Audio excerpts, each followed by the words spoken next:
What do you do when you have time on your hands? Lots of it. This is a real challenge in retirement. What do you do with all those hours? Decide to be your own boss and move forward with zero guilt and zero regrets. Tune in to Fresh Courage Radio. It's your time to shine with host Sharon Rolph on Transformation Talk Radio. We all have something special to share with the world, but many of us fail to use our innate talents to the fullest possible potential. Communities, cities, and nations grow stronger when everyone brings forward their unique gifts and talents to build and to create. We're creating with a freedom we never had before. It's not a trap. It's not a dream.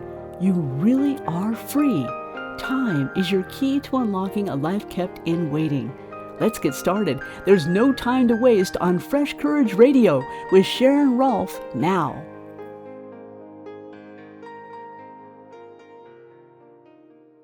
This is Fresh Courage. It's your time to shine with Sharon Rolph, and we're here to help you live wholeheartedly, to enjoy everything, and to live boldly with meaningfulness and without regrets. So our topic today is follow your passion. This is one of my top topics, and I'm so delighted to have Greg Lavoie here with us today. And he is the author of Vital Signs, The Nature and Nurture of Passion, and also Callings, Finding and Following an Authentic Life. He has been a frequent guest of ABC TV, CNN, NPR, and PBS. He's done a ton of things, but he started out as a reporter for the Cincinnati Enquirer and is a former adjunct professor of journalism at the University of New Mexico, and a columnist and reporter for USA Today as well. Welcome, Greg. Thank you. Delighted to be here. All right. So I am real curious about what was your earliest passion? My earliest passion, asking a ton of questions. Or so I'm told by my parents. I was somewhere along the line, I actually read that children have been clocked at up to 100 questions a day. That seems high to me, but if it's true, I was probably in that quadrant somewhere. I would say, and it was perfect that I ended up as a journalist because I got to literally pay the rent by asking questions. And sometimes the kind of questions that would get me sent to my room, or down to the principal's office occasionally. But asking questions is almost like a superpower for me. It's the way I was a journalist, but it's also the way I'm a teacher. I ask questions. Okay. Yeah. So the curiosity factor. Absolutely. I remember my cousin coming there. Her parents had just come home from Germany. And so it was my first time actually meeting her. And she was only like, I don't know, 2 or 3. But it seems like no matter what question we asked her or said to her, her answer, was why? Why? We tried to get to a derivative of why, and it was just always why. Right. Yeah. Why is a great question. It was quite a challenge at the time. So so you've actually answered my second question is, how does this play into your life today? And it's how you write books and how you travel, it sounds like, right? Right. Yeah. Because essentially when I travel, especially on behalf of the 2 books, Callings and Vital Signs, the way that I teach is to ask people a lot of nosy personal questions. Really. But the point is a clarification process. I'm after helping them to clarify where their passions are showing up, as well as where they're disappearing, and what their sense of calling is about. So the best way I know to do that is to ask people questions, because I figure that the data is in the individual. And it's incredible how powerful just questions can be to elicit the knowledge that people already have inside them. Well, and I do Lyft driving as a side to kind of being able to do what I'm doing here. And I'm finding that I enjoy asking questions too. Uh-huh. And I've had the hunch that some of my questions they hadn't answered for a long Yes. time. Yes, if ever. Yeah. Right, So, I've gotten the same impression. yeah. So, because I always am trying to see where are their studies lining up with their passion, or what's their next role that they'd like to have, what's their dream job kind of thing. So, Right. And frankly, that brings us to really sort of the way I'm defining passion at okay. all, is ultimately, I think, the hunger to grow and to learn. That's really what a lot of it comes down to. It's life force, mojo, vitality, spark. I mean, it goes by all Mhm. these names. Um, and ultimately, I think it's this impulse toward growth, which follows us from beginning to end, you know? Right. Right. I have one of my little blocks that I make. By Tony Robbins is Grow and Give. It's the art Mm, of fulfillment. And in fact, I wanted to start with this one daily, do something that's brings health, wealth, and happiness. mm. So that says it a little differently. And yet I'm realizing that my ideal retirement client would be somebody who wants to learn and grow. You If you're know, not interested in learning and growing, I'm not sure I could help you.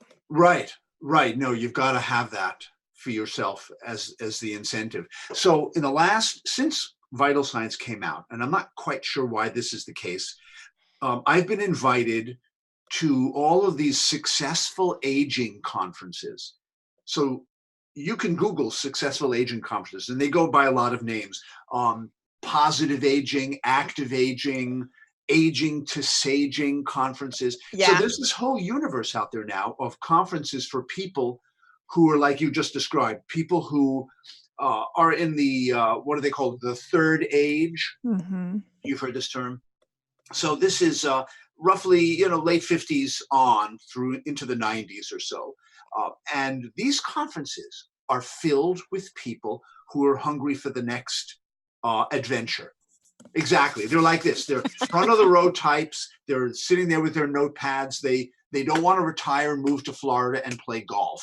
Not that there's anything wrong with any of those things, but they want the next engagement, the way that they can contribute, the way that they can collaborate, the way they can find leadership roles in the community, or just make good on their love of learning and growth. And so these conferences are helping me reframe what it means to grow older. Very useful. Well, in fact, I did a blog this morning, about this Frederick Buchner saying your vocation or retirement is the place where your deep gladness, joy, excitement, spark, Right? and the world's deep hunger meet. And I am so convinced that people are here because of what they can contribute. And just like the intro says, it will make our communities and our nation stronger when we're living from that authentic place. Right. Yeah, and I love one of the things I love about Buchner's comment is that it suggests that vocation, in other words, calling, because the word vocare means to call. Hmm. So our sense of calling is related to service. Yeah. And one of the things that I've seen studies on is that in the folks who are older, 60s and up and whatnot, when they start looking at what they call their encore careers, right, Hmm. which are the ones that you have after the supposedly primary one or ones you've had up until now, the point of them is not building the resume. It's not financial concerns even. It's more about contribution and meaning, having a sense of meaning in what you do. And I think Buchner's comment taps into that, this where your deep gladness meets the world's deep hunger. In other words, where do you find a match between your gifts and your talents and your intensities and fascinations and curiosities and a place where the world is hungry and in some need? And I love that service piece. Yeah. It's kind of like I need you and you need me. It's that collaboration. It's Right, interdependence. You know, Americans have prided themselves on their independence. Well, right, we don't build a stronger nation now with all that independence. right. It's more And like we need each other. and I think we need each other to help clarify what those passions and callings are. I mean, this rugged individualist culture that you said we have, I agree with you. Um, we isolate, and it's easy to isolate, and especially as we get older, it's easier to isolate, um, and try to figure this stuff out all by ourselves. And you alone, me alone, I'm called, but that doesn't mean I've got to figure it out all by myself. And I think people who are resourceful find ways of getting help in clarifying what their calls are, whether it's podcasts like this or books like mine or um, mastermind groups, some way that people, life coaches, there's all kinds of people who help people clarify what their passions are.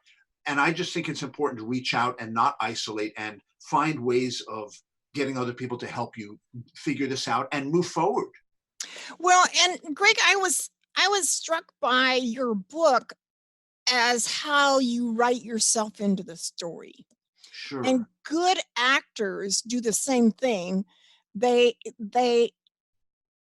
put this they van invisible their own body, and they are expressing this other character. And the more that they're into that, just like you're into your book, how much more we relate to and believe what they're Yeah, talking about, what they're doing, saying, whatever. exactly. Yeah, I'm not coming at this subject of callings or passion as an academic. Uh, this is not theoretical. This is not abstract. I'm coming to it as a foot soldier, frankly, and I want that in the work, in the teaching, as well as the books, as well as the consultations and the conversations. Right. Um, I've been there, and I'm writing from the experience of having struggled to clarify what am I supposed to do with my life, and then make something happen based on that. And I'm constantly challenged, and I'm constantly challenged even with clarifying what now, what next, what is right for me, where am I willing to be led. um, so I'm eager to get some of those stories, especially the stories of the challenges and the vulnerabilities of the path, into it.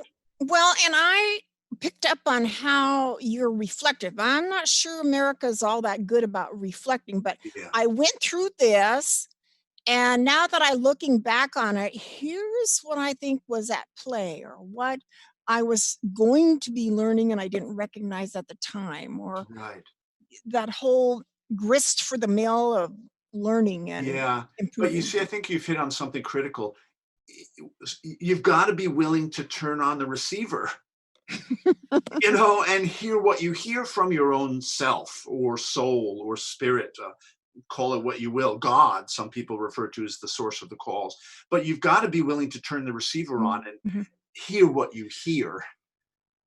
That can be challenging for people, is to really listen down in deep. So your screen just froze. I don't know if I just Okay, well, if lost. yours is frozen too, so Right. we'll take a break here, and we'll talk about whether passion can be cultivated when we come back. Mm. Stay tuned. So, you are listening to Fresh Courage on Transformation Talk Radio, and I'm your host, Sharon Rolph, with my guest today, Greg Lavoie. And we're talking about passion. And we had a great start here, get to know Greg a little bit, and what brought his Vital Signs and Callings book to fruition. So, Greg, we kind of want to delve into this passion a little bit more.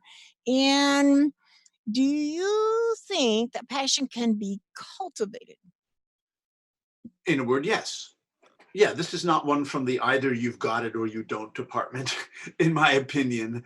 And I think the cultivation of passion, as we're defining it, so the impulse toward growth and toward learning and toward whatnot, I think happens best at the level of the moment, the gesture, the decision, the spontaneous action rather than the 5-year plan, or the extreme makeover or something. So I'll give you an example. I was sitting around with some friends one evening a couple of years ago, and one of the guys said, you know what the problem is? We're not outrageous enough. And I said, okay, so what would you do if you were going to be more outrageous? And he thought about it for a moment, and then he took his hand and he swept it through his hair, changing it from middle parted and slicked back to side parted with a cowlick dangling over his forehead. And it just instantly transformed him from Richard to Ricardo. And he said, I would come into work like this. And I love that as an example of cultivating passion, because what I'm getting at is look for the subtlest impulse to express yourself and act on your authenticity or your interest or your curiosity in something and build on that. There's something about looking for little switches in the course of any given day, that little moments of choice that can take you either toward or away from your sense of aliveness. And I remember, does the name Abraham Maslow ring a bell? Oh, yeah. Yeah, he gave us the hierarchy of needs pyramid, food, clothing, and shelter at the bottom, belonging to a tribe. And at the top was self-actualization, right? And so he's the guy who gave us this term for self-actualizing types, or meaning the people who tend to fulfill their potential, or their greatness, as you put it. But he said these types are the people who make the growth choice over the fear choice regularly. And that, to me, is one of the beating hearts of this notion of passion, or regaining passion if you sense that you've lost it in your life, is to look for places where you can make growth choices over fear choices, right? And this is easier said than done, but as you begin to notice these little moments of choice in the day, do I say what's really on my mind, right? When somebody asks me how I am, do I tell them how I really am? Saying maybe yes to something I habitually say no to, or saying no to something that doesn't suit me, creating healthier boundaries. There's lots and lots of ways of making little growth choices. Starting up a journal would be one. Turning on that receiver we talked about before the break is another one. But something about making growth choices over fear choices is a big part of cultivating passion, in my opinion. Well, our business world and college, we got to do everything the same as everybody else. This is how our age group grew up. That was expected to fit in. And now we've got the freedom in retirement to be our own boss and to shine in our unique way. But little by little, spirit is becoming back into, and emotions are coming back into business. And they're recognizing that artificial intelligence has no spirit, has no innovation, maybe some if we are reading and interpreting the data, perhaps, but it's a new age when we can express our uniqueness. And I've always loved the word unique. Yeah, it's wonderful. And I wholeheartedly agree with you. And I want to offer a generous bow to the force of habit. Like you said, our generation and even older generations grew up with a sense of, this is what's the status quo. This is how women behave. This is how men behave. This is what's possible. These are the dreams that are bankable and the ones that are not bankable. Here's how you're supposed to behave in public. Here's the reigning definition of success. All of those things, by the time you're 60 or 65 or whatever, considering something like retirement, all of those habits have had 60 or 65 years to get ingrained. Yeah. And that's why I say I want to offer a tip of the hat to what we're up against in reclaiming perhaps our uniqueness.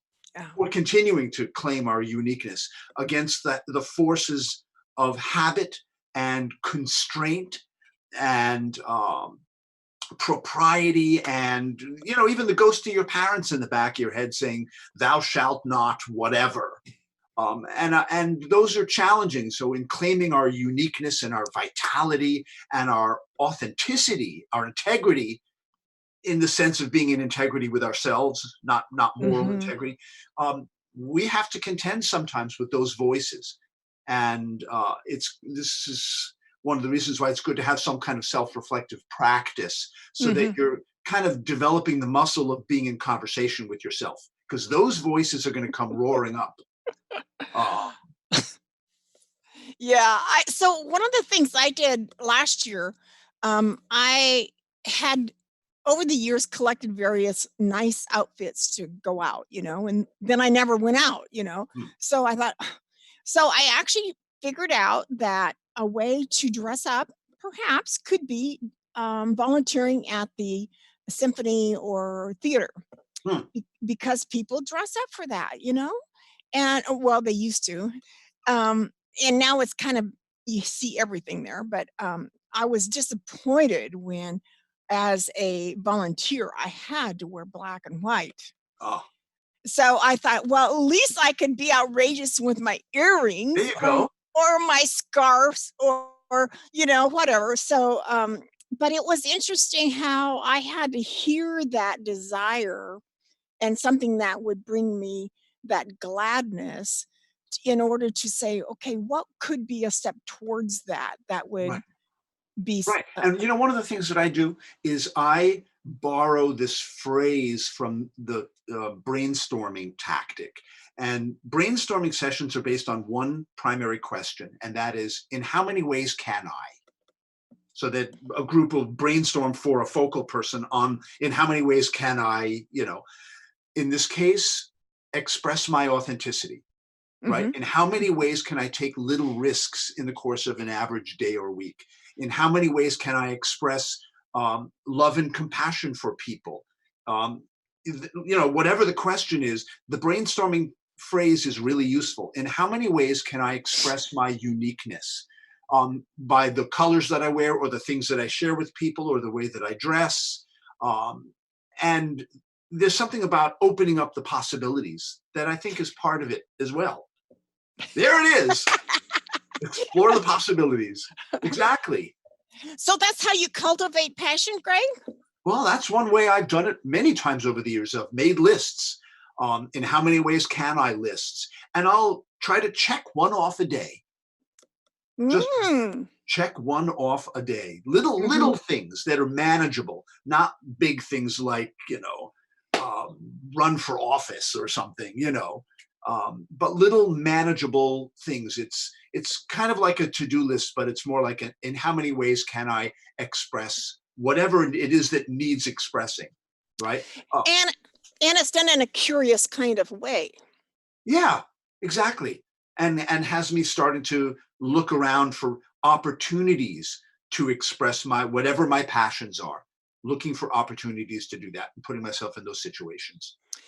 Okay, so can passion fade as we get older?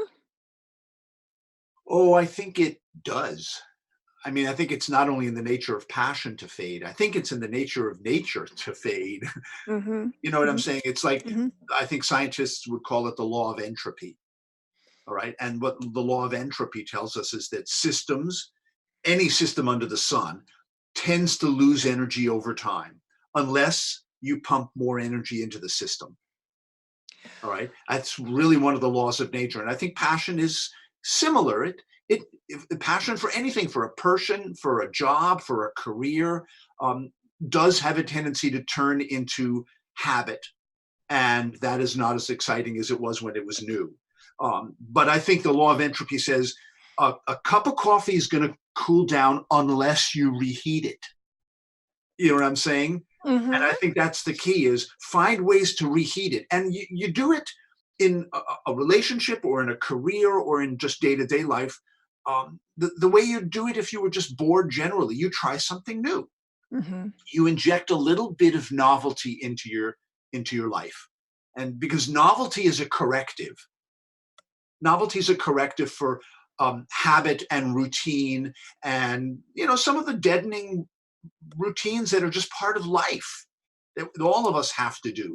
But injecting a little novelty into it, and I mean it, this is the level at which I mean that.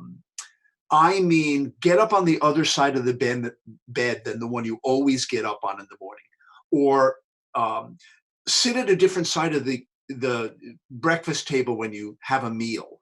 I mean, don't you always sit at the same seat at the table? A quarter turn to the left or the right, and the view changes. Drive to work a slightly different route than the one you always take. Order something other than your usual at the restaurant. Buy something you've never bought before at the grocery store. Oh yeah, I like that. Rearrange one piece of furniture in your house. Ah. This is the level at which I encourage myself and other people to address novelty. Is you don't have to start up a new enterprise or travel solo around the world. Little stuff. So I actually kind of pride myself when I try a new store. I've never been in a store, and I'll often mention that as I go in the door, and they like that. There's a couple of grocery stores, especially that I try something new every day. I mean, every Exactly. time I go in there, like Yeah. Costco or Trader Joe's or something. Right. It's the spirit of discovery. It's acting on the spirit of investigation, exploration. Try something new, and then not only that. The other half of that equation to me is try something new, and then look at the feedback that your life gives you. Mm-hmm. When you try something that's out of the ordinary, just stop for a moment and reflect. So, how did that feel? Was So, that exciting? Was that boring? Did I feel more expanded or contracted, more awake, more asleep? but by the same token, change can be like the seasons, that um, it no longer applies, perhaps. But when we come back, we're going to talk about why there's so much about passion being written today. So Oh, stay tuned. Fresh Courage on Transformation Talk Radio, and I'm Sharon Rolph. And my website is effortlessvitality.org. My guest today is Greg Lavoie, and we're talking about follow your passion. So, you have pointed out that the Atlantic magazine says follow your passion has actually been a phrase that's increased in use in a lot of books in the last 20 years. What's up with that, Greg? yeah. Yeah, the article said it's increased, the phrase follow your passion has increased ninefold in English language books in the last 20 years. And so I see leadership folks and business folks talking about the passion of the explorer. There's a phrase that's in the business world a lot, the passion of the explorer. I hear educators and teachers talking about passion-based learning. I hear couples trying to get the passion back. People in my profession, career development and life coaching and whatnot, always talking about passion in terms of helping people follow calls. This is my theory. This may sound like it's out in left field, but left field is still in the ballpark. So that counts. My theory is that this fascination with the subject of passion in the last 15 or 20 years is the flip side of our current fascination with zombies and vampires. Think about this. There have been over 50,000 books written about those two subjects in the last 20 years alone, and over 500 movies and television shows. And some of this, of course, is just like apocalyptic thinking because we're living in a world that seems halfway off its hinges.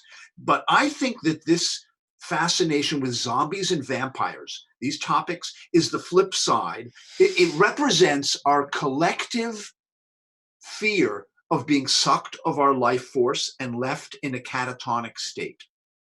This is my feeling about it. By the culture we've created, and sometimes the individual lives that we've created. And I think that 50,000 books, 500 movies and TV shows about these creatures, that all cultures have a word for this creature, vampire, some part of life that sucks the life Dragon. force, that drains the vitality out of another creature, or even an idea or a belief that drains your energy. And I think part of getting passion back, to whatever degree you might feel like you've lost it, is actually naming the parts of your life that drain your vitality. What involvements, what relationships, what activities are you engaged in that pull energy out of you rather than give it to you? And I made a list like that once in my early 40s. I sat down and I made a list of these activities in my life, and they included things like letting my bosses at the newspaper assign me stories instead of coming up with my own. All right. I remember one of the things on the list was not clearly defining what success looked like to me, not my culture, not my gender, not my religion. Okay. But there was also stuff in there like socializing out of guilt was draining, driving in rush hour traffic when I didn't actually need to be there, doing my own taxes rather than farming that out, letting myself get trapped into conversations with talkaholics.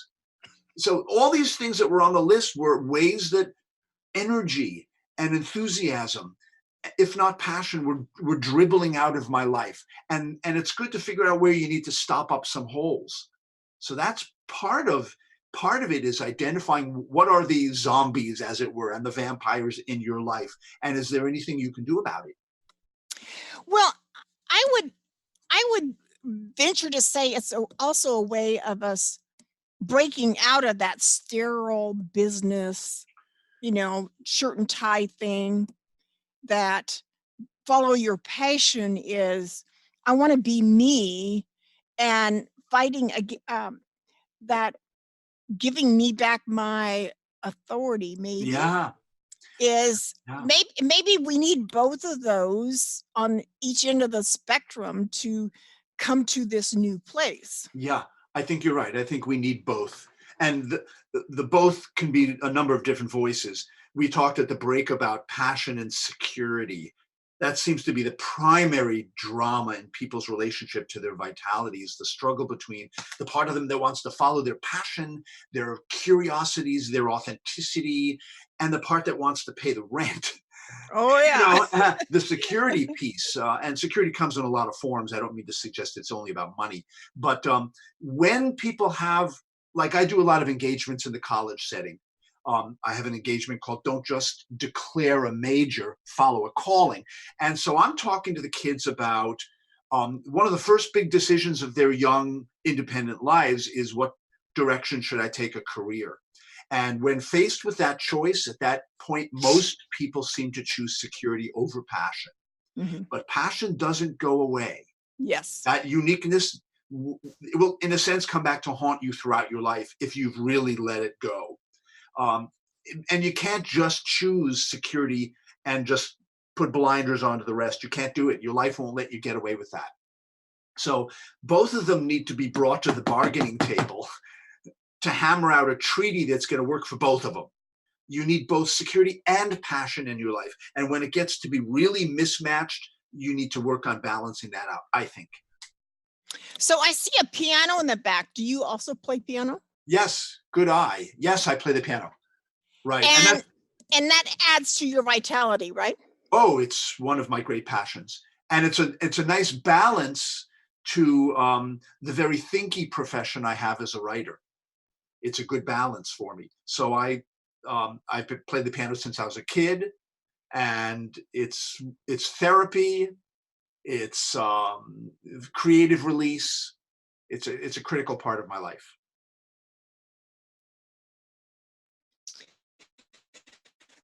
So what is it that you feel when you, after you've played the piano and go on to other things, is what's the difference in your, your spirit, or your day? Well, I'm calmer. I'm more trusting of the world because Can you sitting down can at the you name piano. it? I'm sorry. Yeah. Yeah, sitting down at the piano, which is something I often do before I come into my office, is a way of communicating to myself that I can afford the time to spend a half an hour in the morning playing the piano instead of just getting up, doing my stretching exercises, and coming into work. It's a way of communicating to my soul that I trust that that I can sit down and do something creative in my day, and it's not a luxury. It is not a luxury to me.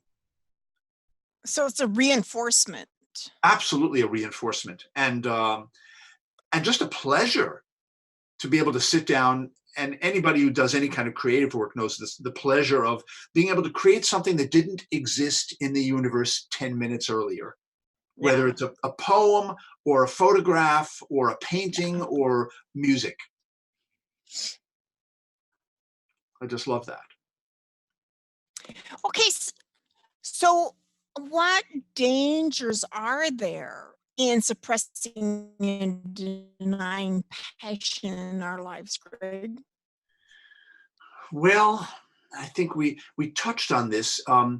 Passion doesn't go away. It won't go away. You can't just ignore it and with impunity, you know, because the human psyche is kind of like the earth in the sense that it's a closed system. There's no away as in running away. There's no out as in throwing the garbage out. There's no trash icon in here. You know, there's no delete button up here. And whatever we push down is going to come up someplace else in our lives.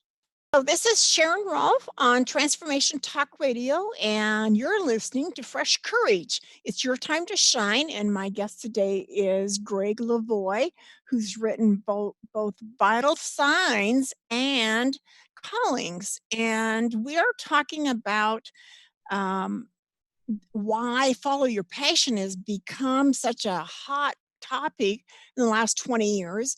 But there's usually some downsides to suppressing passion or denying passion. What can you say about that, Greg? Should be interesting. Well, yeah, we had talked about this right before the break, but I think it's something that we can't really get away with by avoiding passion because it will continue to come up in our dreams, day and Um, night. They will come up through our bodies, sometimes as symptoms, a feeling of being out of whack with yourself. I don't think that you can really suppress them, even if sometimes it's a little scary to act on them. With impunity. I think this is something that's uh, really needs to be attended to, or it will continue to come back. That's just the nature of the beast. well, by the same token, this is a little bit different way of looking at passion, but are there good, healthy forms of passion versus unhealthy forms? Oh yeah. Oh, absolutely. I mean, the simplest way I can phrase this is that healthy passion is like flexible persistence toward goals and being more in a what they call a flow state. Mhm. Unhealthy passion is like persistence at any cost.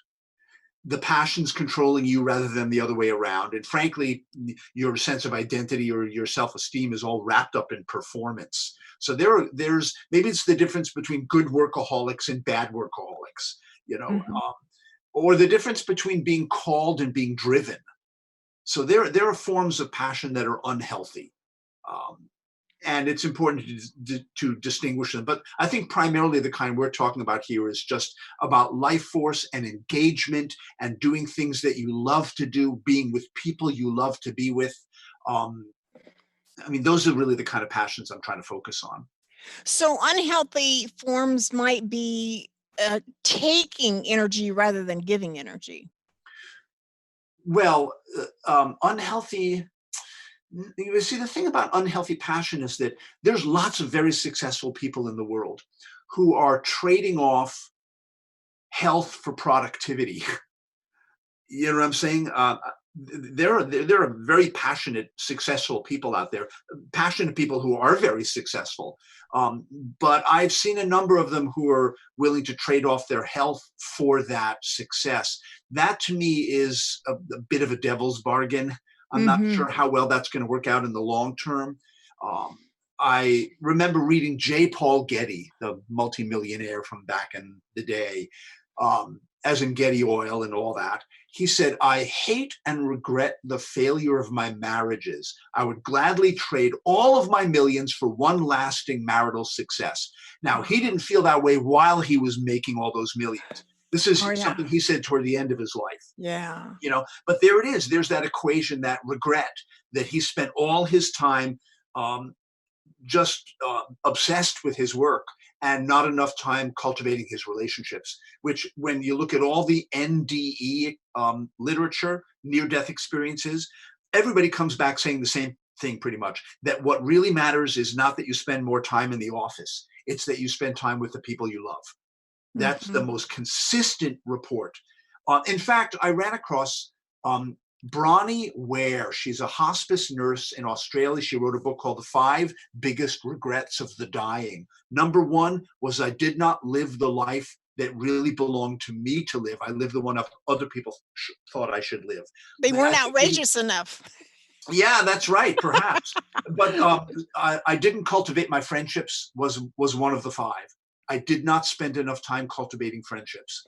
Mhm. So there are trade-offs Mm. to be made, and I think that might be considered in the unhealthy department. So I kind of wanted to wrap up today with kind of asking what's motivating you now. And earlier, before we started, you talked about doing a lot of traveling in between your books. Is Yeah. that what helps you keep your passion in check or Oh, expanding? yeah. Oh, absolutely. Oh, it's what help keeps insanity in check, because I need the balance of being a writer and being a teacher. I need both of them. So I'm on the road a lot. In fact, I have the very first engagement of 2020 is a weekend callings Oh, retreat yeah. in Yeah. Santa Cruz at a place called 1440 Multiversity. So January 3 to 5. And it's a whole day to immerse ourselves in the clarification of what are our passions, and in a group of fellow seekers. So that keeps me sane, and it's something I absolutely love to share. Good, good. Well, and while we're doing wrapping up here, let's tell people about how and where they can get your books. Yeah, well, world headquarters for me is my website. That's the simplest place to tell people to go. It's simply greglavoy.com, GREGGLEVOY. My whole speaking schedule and all the resources that I have, and places where they can get the books, of course, Amazon and all that. That's the best place to go. Well, and his books are available on Kindle and audio, paperback, hardcover. I was so impressed with your website of how many freebie things you have out there, Uh, movies and books and yeah. on and on. And but you also want to offer a giveaway today. Tell people about that. Yeah, I am delighted to share the master list of questions that I ask people in my various workshops. So there'd be 75 or 80 of the kind of questions I ask people to help them clarify what their passions and callings are. So email me at callings@greglavoy.com, and I'll just send you the master list. Okay. All right. And then oh, I wanted to you have oh, no, you don't have a newsletter though. No, no newsletter. But I did okay, so Greg's site introduced me to somebody else that I'm gonna have on next week, Bruce Cryer. His, uh, the link on Greg's site was What Makes Your Heart Sing website, and that's where, Bruce's, information is, but that's coming up next week, but it's going to be a little bit of a continuation, I think, of Great, our passions. it's a great subject. And yeah, because what makes your heart sing is that vitality piece, just like your piano refreshes your spirit. Right. Um, And he's coming at the subject also as a musician and a creative person. So he's got yeah, some interesting takes on it. yeah, yeah. So let's see. So there's a college retreat January 3 to 5 in Santa Cruz. And let's see. Oh, okay. I should tell you that my website is quilted is effortlessvitality.org. And these little art blocks that I make are available on Etsy at the store Quilted Petunia. And I do a vlog and um, this Facebook Live will be available on my YouTube channel as well. So, what comes up for you, Greg, after the retreat? What's the next thing you're going to work on? Are you going to start be traveling again or Oh yeah. teaching again? Oh yeah, no, I'll be on the road. Got a number of engagements in January, but 100 days out of the year I'm on the road. So that's what's coming up, is just traveling and teaching and workshops and conferences and all sorts of wonderful stuff. So what I've been working on lately is that whole thing of is it good for me or somebody else's desire? But that keeping attuned to, like if I lift too much, I get irritated that I'm not getting my reading done. Like reading vital signs, and getting ready for Bruce's. It's like I need a balance of both intaking and visiting with people in my car and Mm, asking questions and helping them explore possibilities is definitely what I like to do. But wonderful. let's see. Anything you want to add to wrap up our today's session, Greg? Well, I guess just to share that one of the reasons that I even do this work at all is the sense that life is so rich, and so many people are holding themselves back from their joy and their Yeah. expression and their collaboration and their contribution to the world. And this is our time in the game. This is our time in the game, and I just really encourage people to find ways of expressing who they are and sharing who they are and contributing something to the world while they Well, have the chance. and Greg and I are the type of people who want to help you have that courage to do the creative thing instead of the steady, safe thing in this, as we're not having any regrets at the end. And that's so vital to Right, keep being engaged in a way that makes our hearts sing. So right, exactly. thank you for listening today, and thank you, Greg, for being my guest today. I think we've had a dynamite conversation, and come back and listen to us next week with Bruce Cryer and What Makes Your Heart Sing. Ready to take some liberties and call some shots? I know I am. Join in next week on Fresh Courage Radio. It's your time to shine with Sharon Rolph on TransformationTalkRadio.com. If you still need some inspiration, let your curiosity lead you. Many still find their lives ruled by the clock, but you forge your own path. You are starting on a journey that will lead you outward, out of isolation, and inward to your true desires for life. There is no map where we're going, but let Sharon Rolph be your guide in a new world of possibilities. Find your passion, find your reason, find your fun, and everything you dreamed of. Every week brings new insights and ideas to light your way and elevate your day. To learn more about Fresh Courage Radio with Sharon Rolph, please visit effortlessvitality.org.